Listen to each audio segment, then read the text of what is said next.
ഇയാൾ എന്തിനാ കോളേജിൽ വരുന്നത്? പഠിക്കാൻ തന്നെയാണോ? അവൾ കണ്ണുകൾ കൂർപ്പിച്ചു നോക്കി.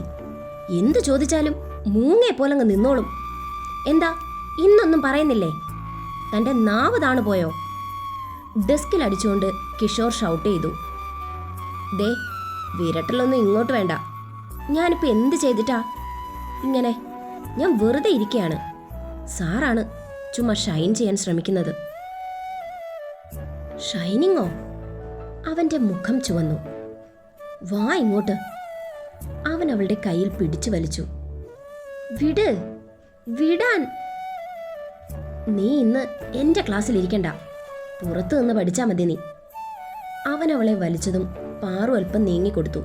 കിഷോർ അനിയുടെ ചെയിനിലേക്ക് ചൂണ്ടുവിരൽ കടത്തി അവളെ വലിച്ചുകൊണ്ട് പുറത്തേക്ക് നിർത്തി.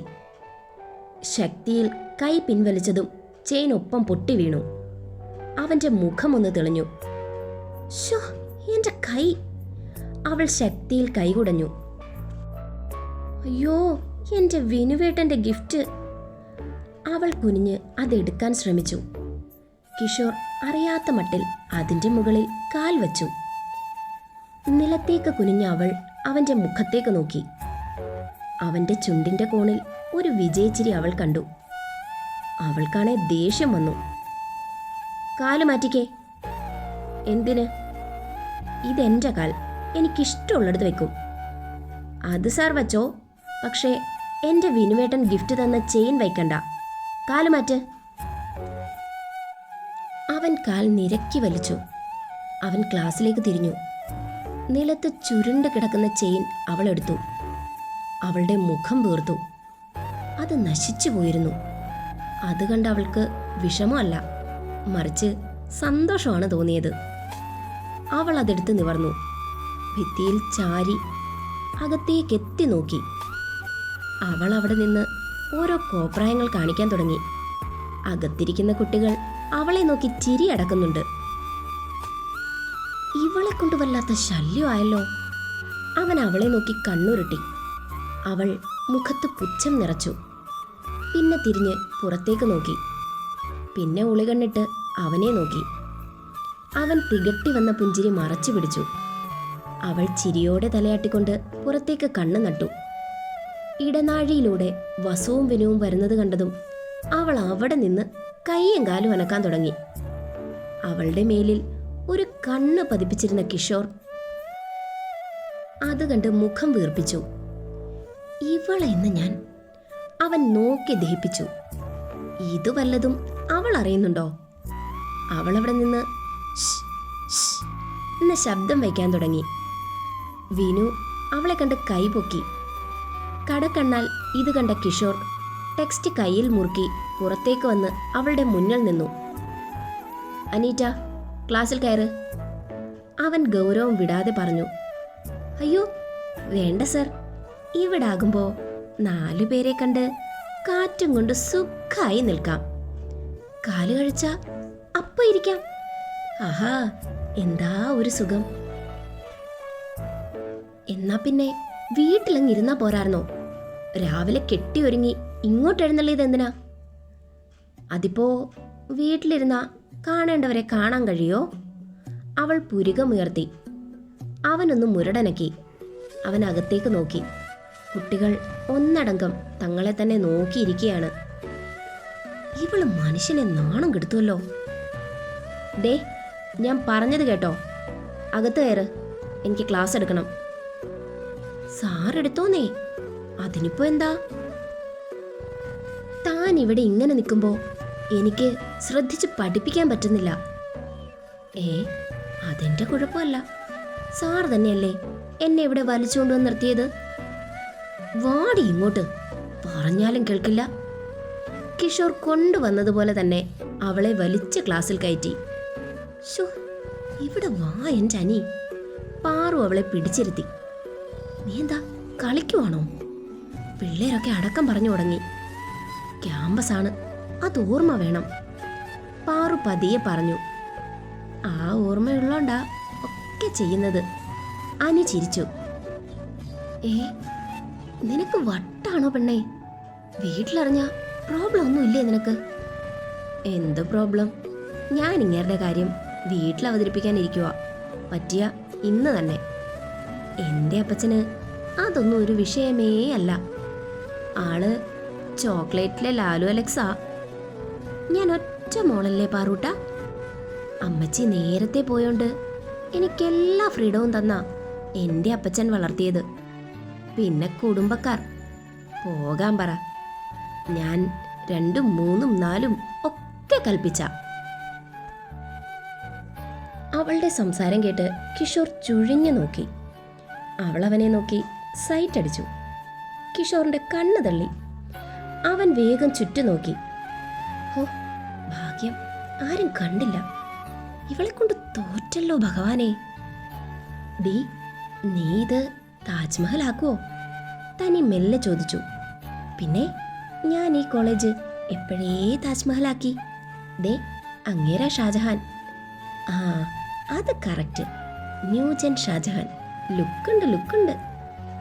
അങ്ങനെ ഇപ്പോ നീ വായി നോക്കണ്ട കേട്ടോ. അതിനിവിടെ ഞാനുണ്ട്. എനിക്ക് മാത്രം ആസ്വദിക്കാനുള്ളതാ എൻ്റെ കിച്ചേട്ടൻ്റെ സൗന്ദര്യം. അനി വിരൽ തമ്മിൽ കോർത്ത് നാണത്തോടെ പറഞ്ഞു. അയ്യേ, ഈ പെണ്ണിത് എന്താ കാണിക്കുന്നേ? പാറു അവളുടെ വിരലിൽ പിടിച്ചു. കിച്ചേട്ടനോ? നീനെ അങ്ങനെയാ വിളിക്കുക? ആ, എനിക്കത് നന്നേ ബോധിച്ചു. അപ്പ പിന്നെ അങ്ങനെ അങ്ങ് തുടരാമെന്ന് വെച്ചു. കെട്ടിയോനായാലും കൊച്ചുങ്ങളായാലും കിച്ചേട്ടൻ തന്നെ. നീ കൊണ്ടേ പോകൂ. പെട്ടെന്നാണ് കിഷോർ അനിയെ വിളിച്ചത്. അനീറ്റ. ഹാ കിച്ചേട്ടാ. അവൾ ചാടി എണീറ്റു. കിഷോറിന്റെ കണ്ണുകൾ ബുൾസൈ പോലെ തള്ളി. ക്ലാസ്സിൽ കൂട്ടച്ചിരി ഉയർന്നു. സോറി സർ, ഞാൻ പെട്ടെന്ന്. സൈലൻസ്, അവൻ ഉറക്കെ പറഞ്ഞു. അനീറ്റ, ക്ലാസ്സിന് പുറത്തേക്ക് പോകൂ. ഇനി ഞാൻ പറയാതെ എൻ്റെ ക്ലാസ്സിൽ കയറി പോകരുത്. കിഷോർ ചുവന്ന് തുടുത്ത മുഖത്തോടെ പറഞ്ഞു. സർ, ഞാൻ. അവൻ കൈ ഉയർത്തി. വേണ്ട, മിണ്ടിപ്പോകരുത്. അവൻ ദേഷ്യത്തോടെ തിരിഞ്ഞു. അവൾക്ക് വല്ലാത്ത വിഷമം തോന്നി. അവൾ കണ്ണുകൾ നിറച്ച് അവനെ നോക്കി. പിന്നെ തല കുനിച്ച് പിടിച്ച് പുറത്തേക്ക് നടന്നു. അത് കണ്ടതും കിഷോറിന്റെ ഉള്ളൊന്ന് പിടഞ്ഞു. സർ, അവൾ അറിയാതെ പറഞ്ഞു പോയതാ. തസ്നി പതിഞ്ഞ സ്വരത്തിൽ പറഞ്ഞു. അങ്ങനെ എന്തും വിളിച്ചു പറയാനുള്ള ഇടമല്ലിത്. അത് ഓർമ്മ നിൽക്കണമെങ്കിൽ കുറച്ച് ദിവസം ക്ലാസ്സിൽ കയറാതെ പുറത്തിരിക്കട്ടെ. അവൻ ദേഷ്യത്തിൽ തന്നെയാണ്. അനി പിന്നെ ഒന്നും മിണ്ടിയില്ല. പാറു, നമുക്കും വിട്ടാലോ? ആ, ബെസ്റ്റ്. ഇങ്ങേരെന്നാ പിന്നെ നമ്മളെ കൂടി ഇനി ക്ലാസ്സിലിരുത്തില്ല. ഇതിപ്പോ നോട്ട്സ് എങ്കിലും അവൾക്ക് കൊടുക്കുകയെങ്കിലും ചെയ്യാം. ഈ ജെന്നി എവിടെ പോയതാണോ ആവോ? അവളുണ്ടെങ്കിൽ ഇതൊന്നും സംഭവിക്കില്ലായിരുന്നു. താനെ നെടുവീർപ്പിട്ടു. ജെന്നിയെ സ്നേഹത്തോടെ ഊട്ടുകയാണ് ബന്ധുക്കൾ. കുഞ്ഞാഞ്ഞെ, ഈ കണ്ണ് ഇവൾക്ക് മാത്രം എങ്ങനെ കിട്ടി? അല്പം ജിജ്ഞാസയോടെ വൃദ്ധൻ അയാളെ നോക്കി. മാനുവൽ ഒന്ന് ചിരിച്ചു.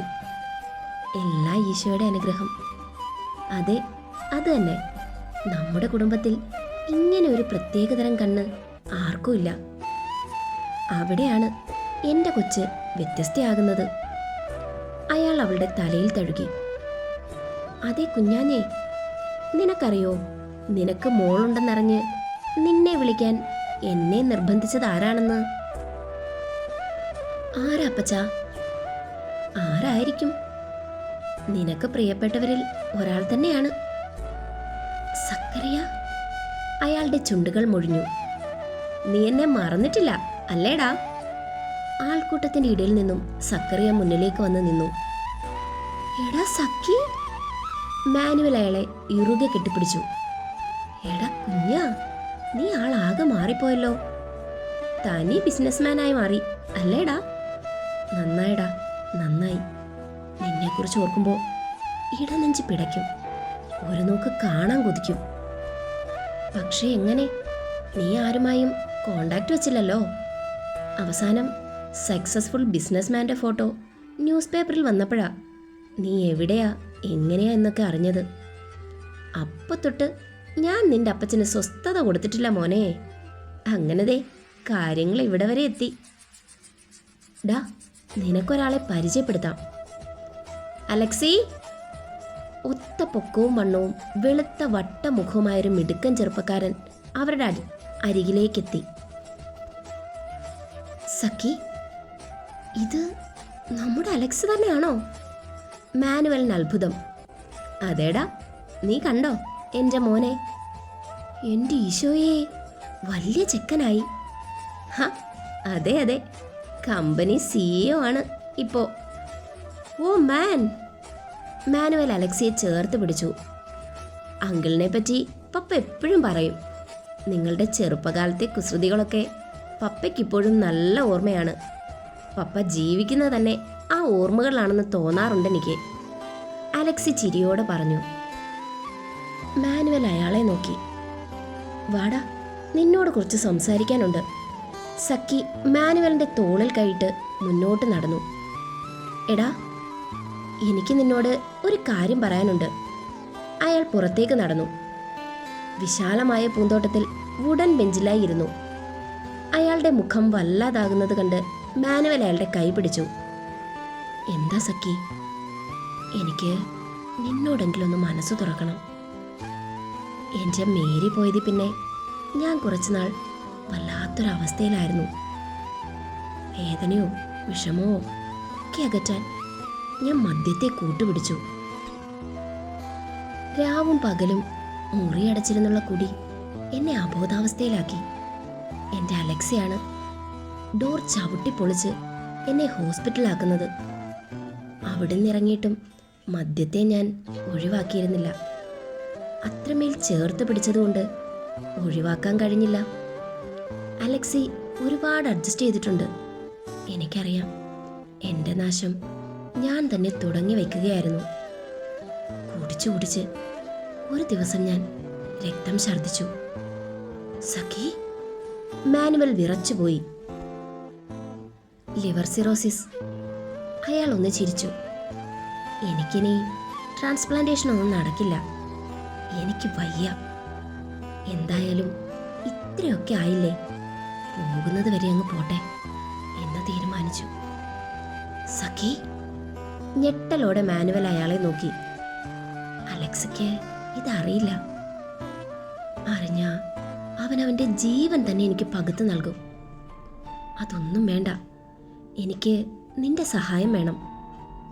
എന്താടാ, ഞാൻ എന്താ നിനക്ക് വേണ്ടി ചെയ്യേണ്ടത്? നീ പറഞ്ഞോ. എൻ്റെ ലിവർ നിനക്ക് മാച്ച് ആകുമെന്ന് ടെസ്റ്റ് ചെയ്യാം. ഞാൻ തരാടാ നിനക്ക്.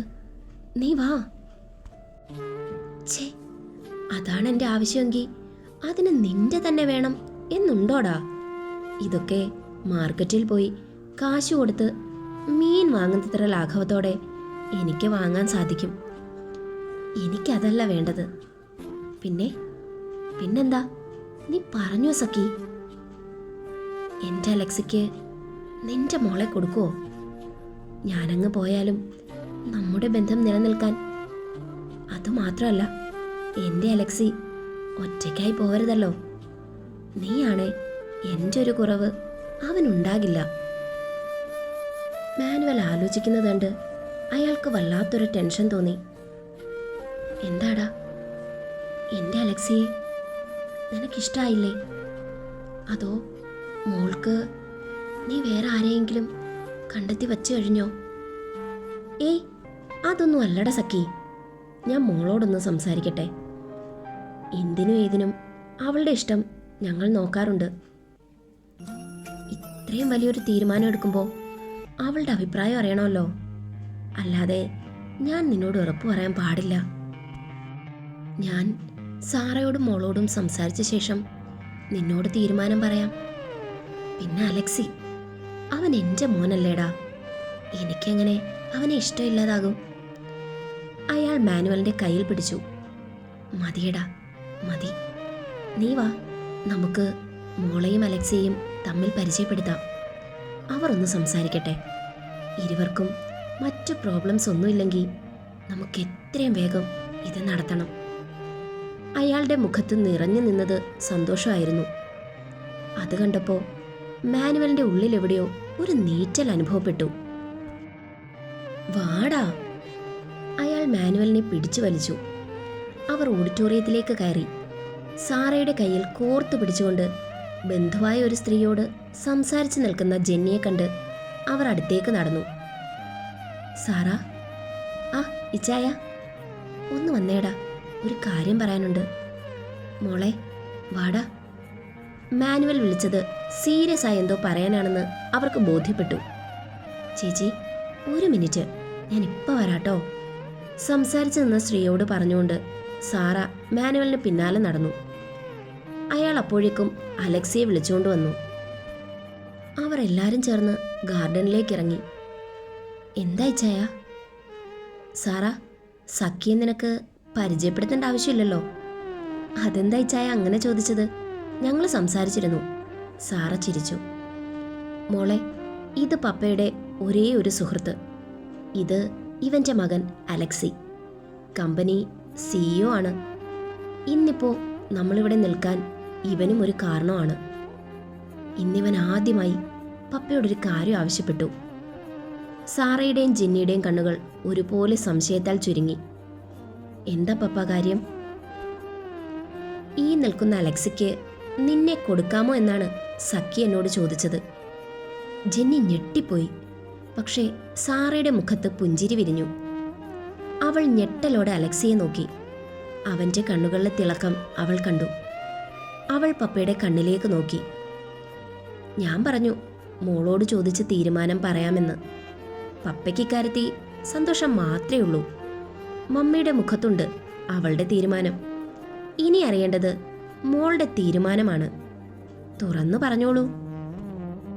3 പേരുടെയും കണ്ണുകൾ ജെന്നിയിൽ തറച്ചു. ജെന്നി എന്ത് പറയണമെന്നറിയാതെ പകച്ചു നിന്നു. അവളുടെ മറുപടിക്കായി അവർ കാത്തുനിന്നു.